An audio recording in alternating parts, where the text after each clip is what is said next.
MP আজিমের মরদেহের খোঁজে কলকাতা সিআইডির তল্লাশি, কিছু হাড়গোড় উদ্ধার, পাঠানো হবে ফরেনসিক বিভাগে।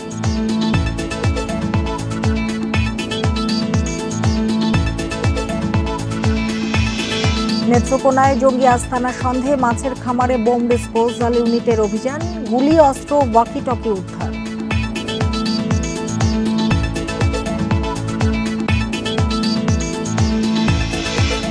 পালিয়ে আসা 134 বিজিপি ও সেনা সদস্যকে ফেরত পাঠানো হলো মিয়ানমারে। দেশে ফিরেছেন 45 জন বাংলাদেশি।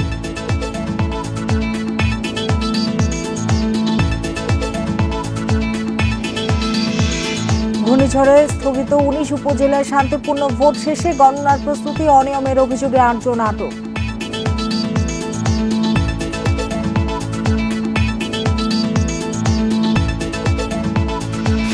আমন্ত্রণ সমগ্র বাংলাদেশে, আপনাদের সঙ্গে আছি আমি সুমনা সিমি। এতক্ষণ জানাচ্ছিলাম শিরোনামগুলো, এবার জানাবো পুরো খবর। এমপি আজিমের মরদেহের খোঁজে সিয়ামকে নিয়ে পশ্চিমবঙ্গের ভাঙড়ের সাতুলিয়া এলাকায় বাগজোলা খালে সিআইডির তল্লাশি আজকের মতো শেষ হয়েছে। সেখান থেকে উদ্ধার করা হয়েছে বেশ কিছু হাড়গোড়। এর মধ্যে কয়েকটি মানুষের বলে ধারণা করছে কলকাতার সিআইডি, তবে তা এমপি আজিমের কিনা এখনো নিশ্চিত করা যায়নি। তবে সিয়ামের দাবি এগুলো সংসদ সদস্য আজিমেরই হাড়। পরিচয় নিশ্চিত হতে পরীক্ষার জন্য ফরেনসিক বিভাগে এই হাড় পাঠানো হবে। এর আগে গ্রেপ্তার হওয়া জিহাদ যে স্থানের কথা বলেছিল, সিয়াম তার থেকে ভিন্ন একটি জায়গার কথা বলেছে। সেই স্থানে আজ তল্লাশি চালায় কলকাতা পুলিশের সিআইডি। উদ্ধার অভিযানে ভারতীয় নৌবাহিনীর সদস্য এবং কলকাতা পুলিশের ডিএমজি টিমও অংশ নেয়। এর আগে এমপি আজিম হত্যার বিষয়ে আরও তথ্য পেতে শনিবার সিয়ামকে 14 দিনের রিমান্ডে নেয় সিআইডি।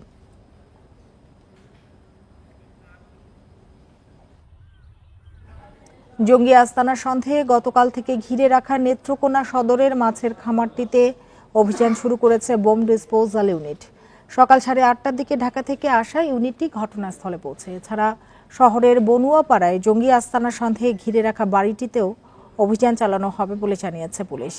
এর আগে শনিবার দুপুরে সদরের ভাষাপাড়া গ্রামে জঙ্গি আস্তানা সন্দেহে একটি মাছের খামারে অভিযান চালায় পুলিশ। উদ্ধার করা হয় 17 রাউন্ড গুলি, একটি পিস্তল ও ওয়াকি টকি। পুলিশের সন্দেহ আস্তানাটি জঙ্গিদের প্রশিক্ষণ কেন্দ্র হিসেবে ব্যবহৃত হতো। অভিযানের বিষয়টি টের পেয়ে সেখান থেকে পালিয়ে যায় জঙ্গিরা। পরে সন্ধ্যার দিকে শহরের বনুয়াপাড়ার একটি বাড়িতে অভিযান চালায় পুলিশ।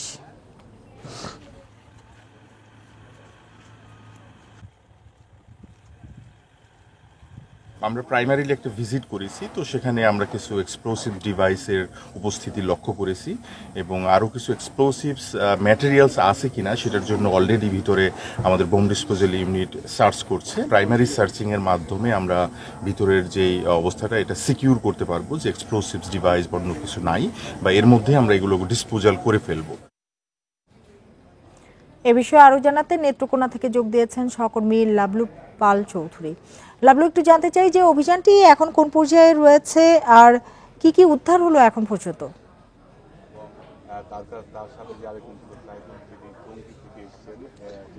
দেখুন, যে সকাল 8:30টায় কিন্তু যে অভিযান শুরু করে ঢাকা থেকে আসা যে বোম ডিসপোজাল টিম এবং এন্টি টেরোরিজমের যে সদস্যরা রয়েছে এবং জেলা পুলিশের মোট কিন্তু আসলে 150 আইনশৃঙ্খলা বাহিনীর সদস্য কিন্তু সেখানে অভিযান কিন্তু তারা শুরু করার পরে কিন্তু 7.5 ঘন্টা পেরিয়ে গেছে, এখনও কিন্তু আসলে অভিযান ভেতরে চলছে।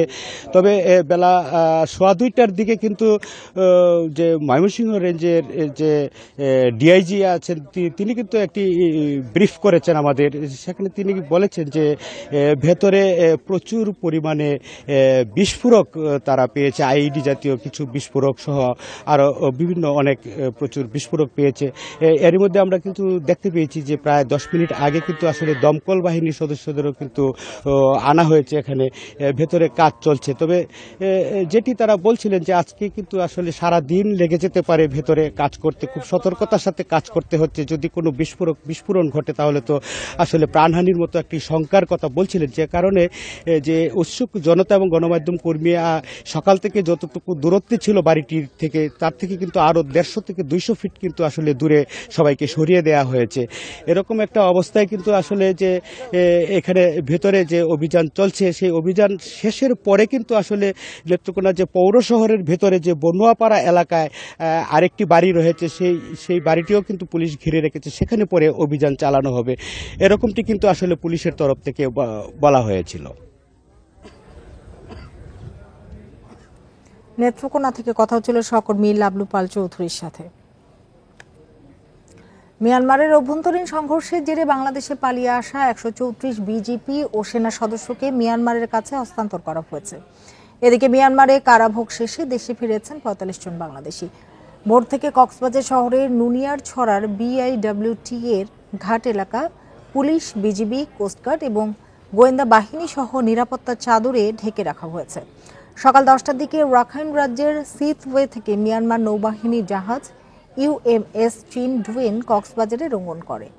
এতে করেই দেশে ফিরেছেন 45 জন বাংলাদেশি। হস্তান্তর প্রক্রিয়া শেষে দুপুর 12:30টার দিকে 134 জন বিজিপি ও সেনা সদস্য নিয়ে মিয়ানমারের উদ্দেশ্যে যাত্রা শুরু করে জাহাজটি।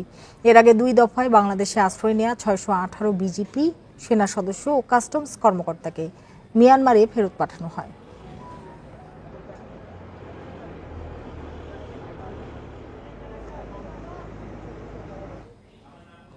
বাড়িধারায় সহকর্মী মনিরুল হত্যা মামলায় পুলিশ কনস্টেবল কাউসার আলীর 10 দিনের রিমান্ড চাওয়া হবে। এদিকে এখনও প্রাথমিক জিজ্ঞাসাবাদে নিজ অস্ত্র দিয়ে সহকর্মীকে গুলির কারণ জানা যায়নি। পুলিশ জানায় গ্রেপ্তার কাউসার নিজেকে মানসিক ভারসাম্যহীন প্রমাণের চেষ্টা করছে। এই ঘটনায় গুলিবিদ্ধ সাইকেল আরোহীর অবস্থার উন্নতি হয়েছে বলে জানিয়েছেন চিকিৎসক। শনিবার মধ্যরাতে রাজধানীর বাড়িধারার ফিলিস্তিন দূতাবাসের সামনে হঠাৎই গুলির শব্দ। সিসিটিভি ফুটেজে দেখা যায় গুলিবিদ্ধ হয়ে মাটিতে লুটিয়ে পড়ার পরেও কনস্টেবল মনিরুলকে একের পর এক গুলি করেন তারই সহকর্মী কাউসার আলী। দায়িত্ব পালনকালে ব্রাজিলের তৈরি আধুনিক সাবমেশিন টারাস ব্যবহার করতেন কাউসার। এর প্রতিটি ম্যাগাজিনে 30 রাউন্ড গুলি থাকে। গুলি বর্ষণের পর গ্রেপ্তার হওয়া কনস্টেবল কাউসারকে জিজ্ঞাসাবাদ চলছে। দুজন ডিউটি করতেছিলেন, তাদের মধ্যে ঘটনাটি ঘটছে। তো কি কারণে ঘটছে এটা আমরা আসলে তদন্ত না করে বলতে পারতেছি না। তদন্ত চলছে এবং যিনি ঘটিয়েছেন তাকে আমরা জিজ্ঞাসাবাদ করতেছি। গুলিবর্ষণের ঘটনায় আহত হন জাপান দূতাবাসের গাড়ি চালক সাজ্জাদ হোসেন। বর্তমানে গুলশানের ইউনাইটেড হাসপাতালে চিকিৎসাধীন সাজ্জাদের অবস্থা স্থিতিশীল বলে জানিয়েছে চিকিৎসক। উন্ডটা ক্লিন করা হবে এবং তেমন জটিল কিছু না। পেশেন্ট এখন পর্যন্ত স্টেবল আছে। সার্জারি করার পরেই আমরা আসলে বলতে পারবো যে তার ফাইনালি কি হবে। এদিকে ডিপ্লোম্যাটিক জোনের মতো স্পর্শকাতর ও সুরক্ষিত স্থানে এমন ঘটনার পর নিরাপত্তার বিষয়ে বাড়তি নজরদারি করছে পুলিশের ঊর্ধ্বতন কর্তৃপক্ষ। ইকরামুল কবির, ইন্ডিপেন্ডেন্ট নিউজ, ঢাকা। ঘূর্ণিঝড় রিমালের কারণে স্থগিত হওয়া 19 উপজেলায় ভোট গ্রহণ শেষে চলছে গণনার প্রস্তুতি। জনপ্রতিনিধি বেছে নিতে সকাল 8টা থেকে বিকেল 4টা পর্যন্ত ভোট দেন ভোটাররা। সকালের দিকে উপস্থিতি কিছুটা কম থাকলেও বেলা বাড়ার সঙ্গে সঙ্গে কেন্দ্রে বাড়ে ভোটার। বরিশালের গৌরনদী ও আগলঝাড়া উপজেলায় ভোট হওয়ার কথা ছিল গত 29 মে, তবে স্থগিত হয়ে যায় ঘূর্ণিঝড় রিমালের কারণে। নতুন তারিখ অনুযায়ী ভোট গ্রহণের আয়োজন করা হয় রোববার। গৌরনদীতে সকাল 8টায় ভোট শুরু হলেও প্রথম দিকে তেমন ভোটার চোখে পড়েনি কেন্দ্রে, তবে বেলা গড়ানোর পর বাড়ে ভোটার উপস্থিতি। উৎসব মুখর পরিবেশে ভোট দেয় আগলঝাড়ার ভোটাররাও। ভোট দিছি, কোনো নিরিবিলি, কোনো ঝামেলা নাই, কোনো পেরেশানি নাই। ভোট নিরিবিলি দিচ্ছি এবং কোনো বাধা বিপত্তি নাই। প্রশাসন সতর্ক আছে, পুলিশ ফোর্স আছে পর্যাপ্ত পরিমাণে, কোনো সমস্যা নাই। আসছি সিরিয়ালভাবে ঢুকাই দিছে, ভোট দিছি। 2 উপজেলায় চেয়ারম্যান, ভাইস চেয়ারম্যান ও মহিলা ভাইস চেয়ারম্যানের পদে লড়ছেন 19 প্রার্থী। এখানে আমাদের পর্যাপ্ত পুলিশ, আনসার, বিজিবি, আমাদের এপিবিএন রয়েছে, নির্বাহী ম্যাজিস্ট্রেটগণ রয়েছে, আমাদের সাদা পোশাকে ওয়াচ রয়েছে। এখানে পটুয়াখালীর 3 উপজেলার কেন্দ্রগুলোতে ভোটার উপস্থিতি দেখা গেছে সকাল থেকেই। কড়া নিরাপত্তার মধ্য দিয়ে ভোট গ্রহণ হয় খুলনার ডুমুরিয়া, পাইকগাছা ও কয়রা উপজেলায়। কোনো জ্ঞান ভাব নেই, কিছু নেই, নিরিবিলি একটা ভোট দিয়ে চলে আসা গেছে। পরিবেশ ভালো এবং শান্তিপূর্ণভাবে আমরা ভোট দিতে পারছি, এর জন্য আমাদের খুব ভালো লাগছে। 29 প্রতিদ্বন্দ্বীর মধ্যে পছন্দের প্রার্থীকে বেছে নিতে ভোট দেন বরগুনার পাথরঘাটা ও বামনা উপজেলার ভোটাররা। এবার ইভিএমে ভোট দেওয়ার অভিজ্ঞতা নিয়েছেন পিরোজপুরের মঠবাড়িয়ার মানুষ। ইভিএমে ভোট দেওয়া খুব সহজ হয়েছে, ভালো হয়েছে। আইন শৃঙ্খলা বাহিনী সহ আমাদের যে ম্যাজিস্ট্রেটগণ আছেন, বিজিবি র্যাব সহ আমরা সেটি টহল দিয়ে ভোটারদের ভোট কেন্দ্রে যাওয়া নিশ্চিত করছি এবং সুষ্ঠু এবং সুন্দরভাবে ভোট গ্রহণ অনুষ্ঠিত হয়েছে। ঝালকাঠি, রাজাপুর ও কাঠালিয়ায় শান্তিপূর্ণ পরিবেশে ভোট দিতে পেরে সন্তোষ প্রকাশ করেছেন ভোটাররা।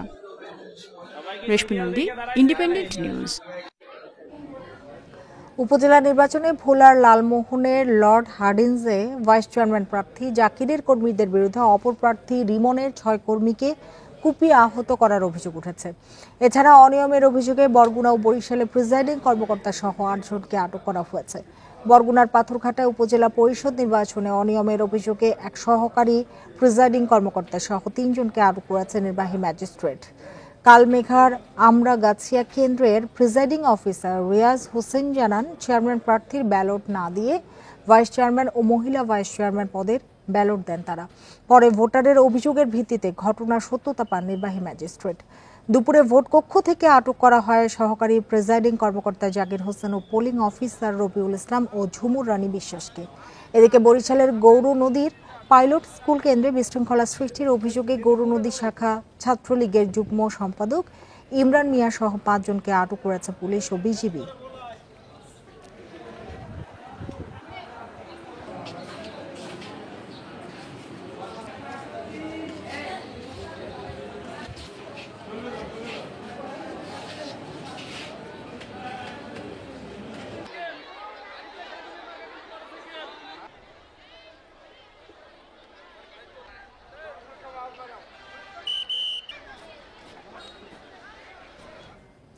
এ বিষয়ে আরো জানাতে বরগুনা থেকে যোগ দিয়েছেন আমাদের সহকর্মী আরিফ হোসেন।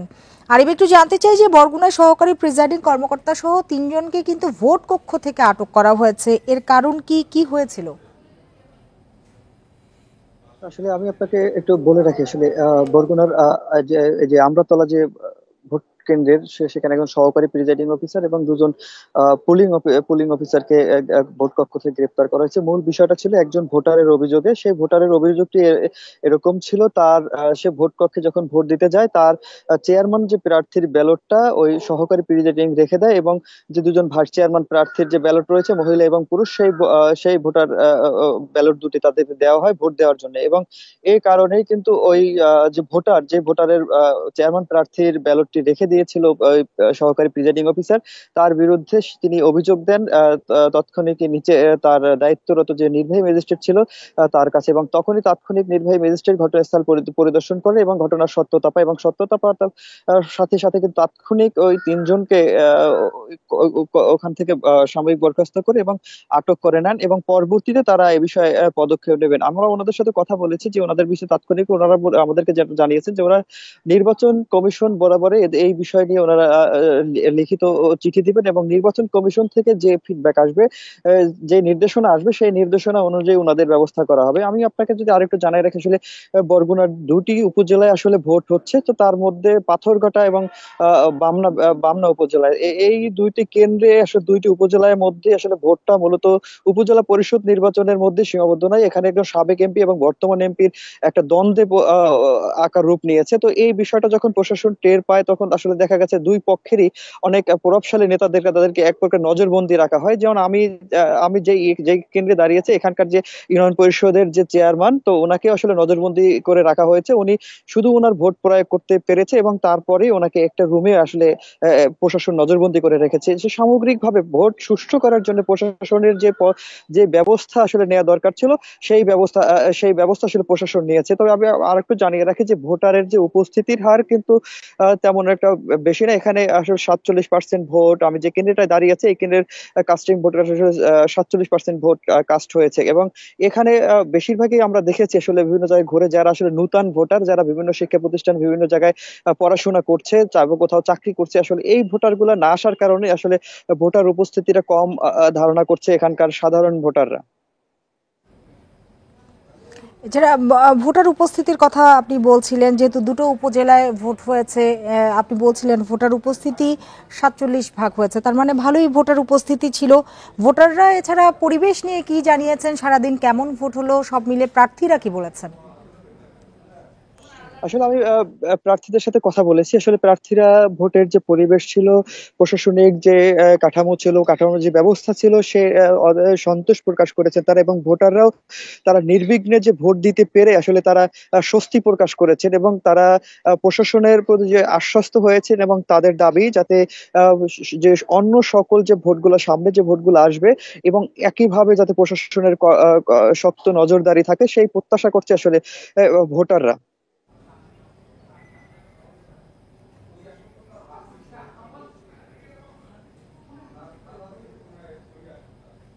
আর এবার আপনি সাথেই থাকুন। এবার চলে যাচ্ছি ভোলায়, সেখান থেকে যোগ দিয়েছেন আমাদের আরেক সহকর্মী নজরুল হক। নজরুল, শুরুতেই একটু জানতে চাই কয়টি উপজেলায় ভোট হয়েছে এবং সারাদিনে ভোট কেমন ছিল, পরিবেশ কেমন ছিল, ভোটার উপস্থিতি কেমন ছিল, আর লালমোহনে যে ঘটনাটি ঘটেছে সেটির কারণ কি, সূত্রপাত কোথা থেকে?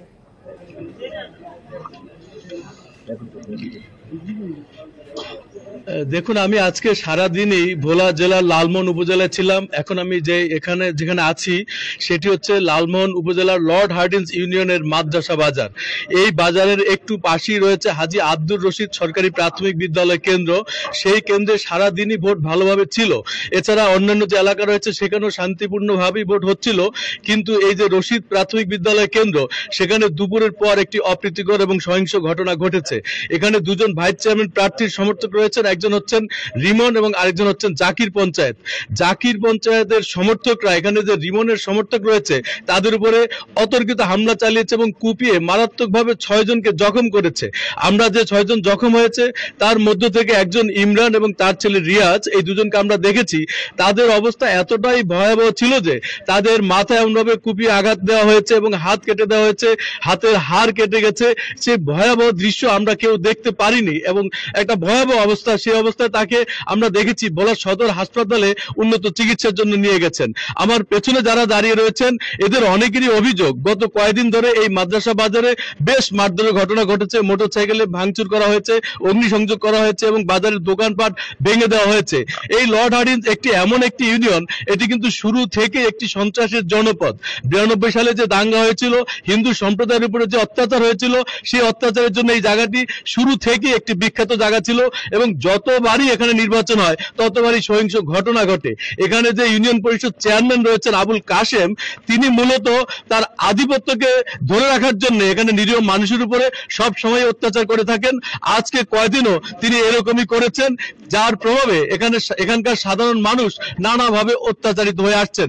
এখানে ভাঙচুর, লুটপাট, বোমাবাজি এসব ঘটনা নিত্যদিনের সঙ্গী।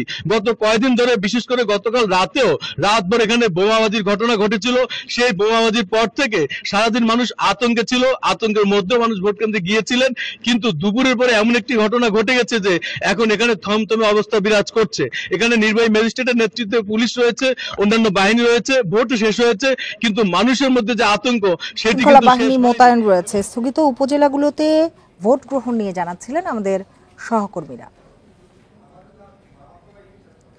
সড়ক দুর্ঘটনায় 3 জেলায় 6 জন নিহত হয়েছে। পিরোজপুরে নেসারাবাদে যাত্রীবাহী বাসের চাপায় 2 মোটরসাইকেল 2 আরোহী নিহত হয়েছেন। পুলিশ জানায় সকালে নিজ বাড়ি থেকে মোটরসাইকেলে করে বরিশাল যাচ্ছিলেন শাকিল ও সাইফুল। এ সময় বরিশাল আঞ্চলিক মহাসড়কের কুনিয়ারি বেইলি ব্রিজের ওপর বিপরীত দিক থেকে আসা একটি বাস মোটরসাইকেলটিকে চাপা দেয়। পরে গুরুতর আহত অবস্থায় তাদের উদ্ধার করে নেসারাবাদ স্বাস্থ্য কমপ্লেক্সে নিয়ে গেলে চিকিৎসক মৃত ঘোষণা করেন। বাস চালককে আটক ও বাসটি জব্দ করা হয়েছে। এদিকে মাদারীপুরের শিবচরে রাস্তার পাশে দাঁড়িয়ে থাকা পাইপ বোঝাই পিকআপের পেছনে চিনি বোঝাই ট্রাকের ধাক্কায় পিকআপ ও ট্রাক চালক নিহত হয়েছে। সকালে ঢাকা ভাঙ্গা এক্সপ্রেস হাইওয়েতে এ দুর্ঘটনা ঘটে। এছাড়া খুলনা সাতক্ষীরা সড়কে ডুমুরিয়া এলাকায় যাত্রীবাহী বাসের চাপায় প্রাইভেট কারের 2 যাত্রী নিহত হয়েছেন।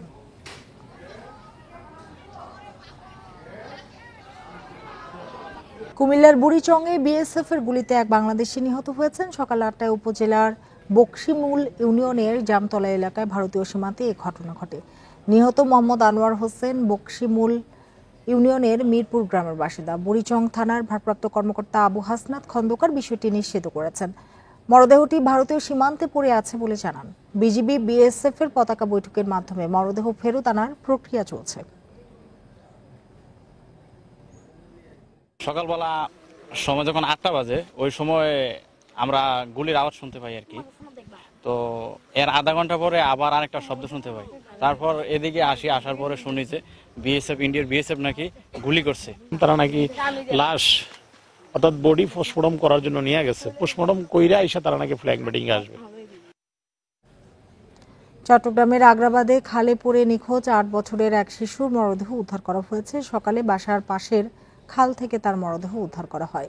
শনিবার সন্ধ্যার দিকে খালে পড়ে নিখোঁজ হয় শিশু জসিম। তার নানি নূরজাহান বেগম জানান, গতকাল বিকেলে খেলতে গিয়ে নিখোঁজ হয় সে। রাতভর আশপাশের বিভিন্ন স্থানে খোঁজাখুঁজি করেন তারা। সকালে নাসির খাল থেকে তার মরদেহ উদ্ধার করা হয়। স্থানীয়রা জানান, চট্টগ্রাম উন্নয়ন কর্তৃপক্ষের একটি প্রকল্পের আওতায় নাসির খালের একটি অংশ স্ল্যাব দিয়ে ঢেকে দেওয়া হয়। সম্প্রতি বেশ কয়েকটি স্ল্যাব ভেঙে যাওয়ায় খালের অনেক অংশ উন্মুক্ত হয়ে পড়ে। এসব স্থান দিয়ে মানুষের চলাচল বিপজ্জনক হয়ে উঠেছে। খালে পড়ে শিশুর মৃত্যুর পর ওই পথ দিয়ে চলাচল বন্ধ করে দিয়েছে সিডিএ।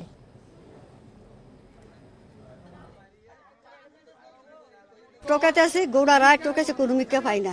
আজকে সকালে 10টা বাজে খবর হয়েছে, এখান দিয়ে হচ্ছে, এখান দিয়ে হইরা বাইশটা এখান দিয়ে গেছে। পরশুদিন একটা ছেলে হয়েছে, হিটার উড়েছে। আবার ওই বৃহস্পতিবার দিন একটা ছেলে হয়েছে, হিজো উড়েছে। সন্তানের সবচেয়ে নিরাপদ আশ্রয় বাবা মা, আর সেই বাবা মাই স্ট্যাম্পে সই করে বিক্রি করে দিয়েছে যমজ 2 সন্তানকে। 3 লাখ টাকায় বিক্রির পর সেই টাকা নিয়ে বিরোধ দেখা দেয় স্বামী স্ত্রীর। পরে স্বামী হাসানের নামে মামলা করে স্ত্রী মুন্নি। এর সূত্র ধরে চট্টগ্রামে শিশু কেনাবেচার চক্রের খোঁজ পায় পিবিআই। যমজ 2 শিশুকে উদ্ধার ও গ্রেপ্তার করা হয় 2 জনকে। 5 মাসের শিশু ফাহমিদা মা বাবার আদর স্নেহে বেড়ে ওঠার কথা থাকলেও সে সুযোগ হয়নি। একই অবস্থা রায়ানেরও। যমজ 2 ভাই বোনকে লালন পালন করছেন অন্য 2 নারী। গেল জানুয়ারিতে নগরীর বেসরকারি একটি ক্লিনিকে জন্মের পরপরই 2 শিশুকে বিক্রি করে দেয় মুন্নি হাসান দম্পতি। 3 লাখ টাকার বিনিময়ে স্বেচ্ছায় স্ট্যাম্পে স্বাক্ষরও করে। 2 শিশুর জায়গা হয় 2 পরিবারে। আমার 3টা মেয়ে, তো ছেলে নাই, সেজন্য শাশুড় বাড়িতে সবাই জানতাম এটা আমার হয়েছে, আমার বাবু মানে মেডিকেলে তো আমার হয়েছে। ছেলে বাচ্চার জন্য 1 লাখ টাকা রেখে দিয়েছে, আর মেয়ে বাচ্চার জন্য 50,000 টাকা দিয়েছে। ওই টাকা দিয়ে মা বাড়ির আসবাবপত্র কিনছিল। এতে মধ্যস্থতা করে রাশেদা বেগম নামে এক নারী। নগরীর বিভিন্ন ক্লিনিকে যাতায়াত করে নিঃসন্তান দম্পতিদের কাছে এভাবে শিশু বিক্রি করত সে। ওরা দুজনের সাইন দিছে না, স্ট্যাম্প করে দুজনেই দিছে, আমি তো চুরি করি না। পিবিআই জানায়, পরে শিশু বিক্রির টাকা নিয়ে ঝগড়া শুরু হয় স্বামী স্ত্রীর। এক পর্যায়ে মুন্নিকে মারধর করে সব টাকা নিয়ে যান হাসান। এর জেরে স্বামীর নামে মানব পাচারের মামলা করে মুন্নি। এর তদন্তে নেমেই বেরিয়ে আসে শিশু বিক্রির তথ্য।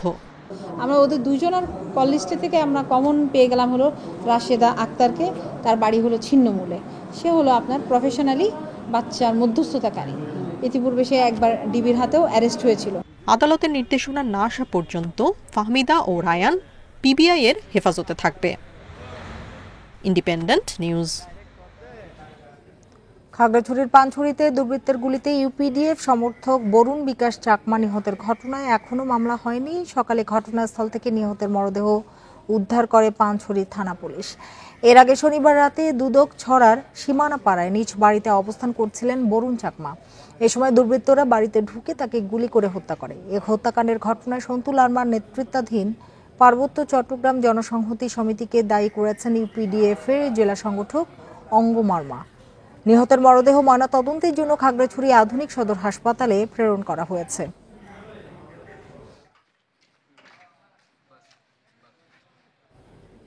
লক্ষ্মীপুরে যৌন নিপীড়নের অভিযোগে স্কুল শিক্ষকের অপসারণ ও বিচার দাবিতে মানববন্ধন করেছে শিক্ষার্থীরা। সকালে মুন্সিরহাট শাহাদাত মেমোরিয়াল উচ্চ বিদ্যালয়ের সামনে ঘণ্টাব্যাপী কর্মসূচিতে অংশ নেন শিক্ষার্থী ও অভিভাবকরা। এ সময় শিক্ষার্থীরা অভিযোগ করেন, দীর্ঘদিন ধরে শিক্ষক আরিফুল ইসলাম শিক্ষার্থীদের যৌন নিপীড়ন করে আসছিলেন।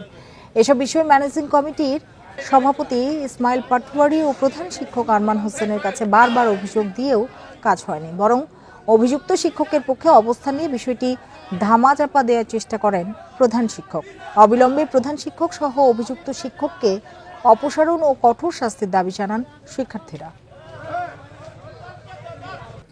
ঘূর্ণিঝড় রিমালের কারণে স্থগিত হওয়া ১৯ উপজেলায় ভোট গ্রহণ শেষে চলছে গণনার প্রস্তুতি। এ নিয়ে রাজধানীর আগারগাঁওয়ে নির্বাচন কমিশন ভবন থেকে কথা বলছেন প্রধান নির্বাচন কমিশনার কাজী হাবিবুল আওয়াল। চলে যাচ্ছে সেখানে ৩০,৪৬,০০০ আর টোটাল ভোট কেন্দ্র বলেছি ১১৮০টি ছিল।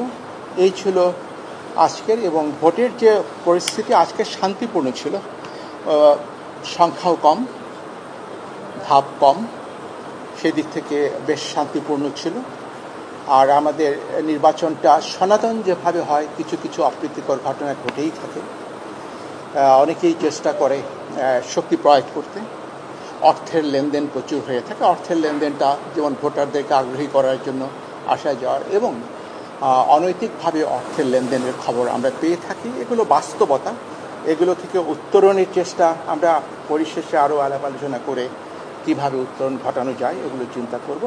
তবে সার্বিক বিশ্লেষণে আমার মনে হয়, আবার আমার প্রিয় সহকর্মীদেরও মনে হচ্ছে, নির্বাচনটা আজকে মোটামুটি শান্তিপূর্ণ হয়েছে, এবং প্রশাসন পুলিশের যে ভূমিকা আমাদের সেটা অত্যন্ত প্রশংসনীয়। তারা আমাদের যে নির্দেশনা, পরামর্শ, এগুলোকে কঠোরভাবে তারা প্রতিপালন করেছেন, এবং রাজনৈতিক যে সদিচ্ছাটাও ছিল খুব স্পষ্ট এবং ইতিবাচক।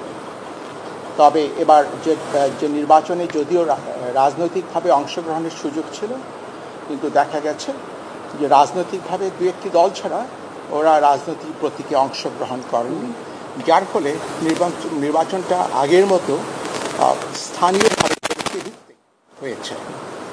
সেই অর্থে যদিও রাজনৈতিক ব্যক্তিত্বরা অংশগ্রহণ করেছেন, কিন্তু রাজনৈতিক পরিচয় নয়। এই ছিল আজকের নির্বাচনের যে বিষয়গুলো, যেগুলো আপনাদেরকে আমি উপস্থাপন করতে চেয়েছিলাম। আপনাদের যদি একটা প্রশ্ন করেন, হ্যাঁ, না, কোনো ভোট কেন্দ্র স্থগিত হয়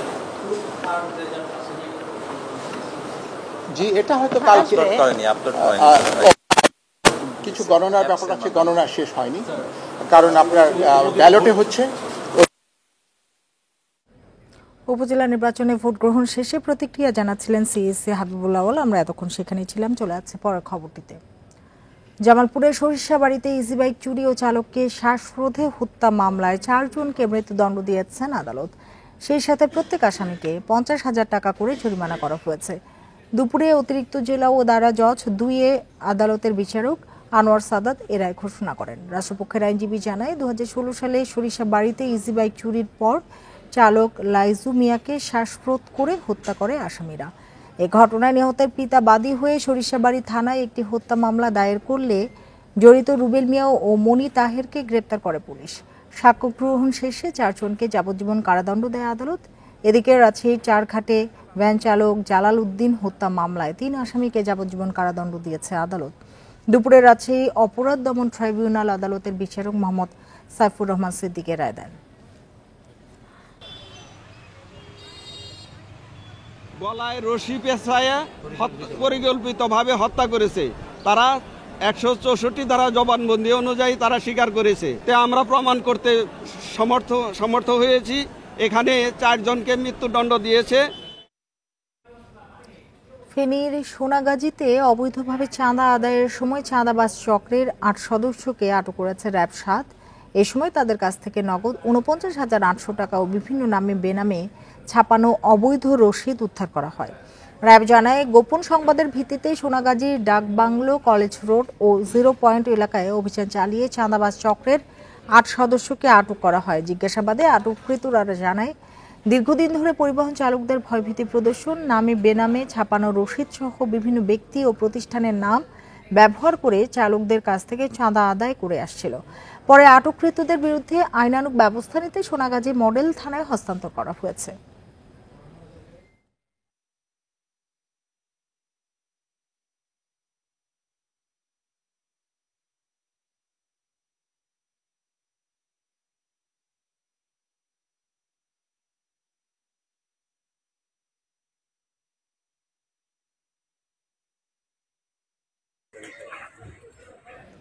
আর এই ছিল এখনকার সংবাদ। ইন্ডিপেন্ডেন্ট টেলিভিশনের সব খবর আরো বিস্তারিত জানতে চোখ রাখুন ফেসবুক, ইউটিউব এবং এক্সে। ধন্যবাদ সবাইকে এতক্ষণ সাথে থাকার জন্য।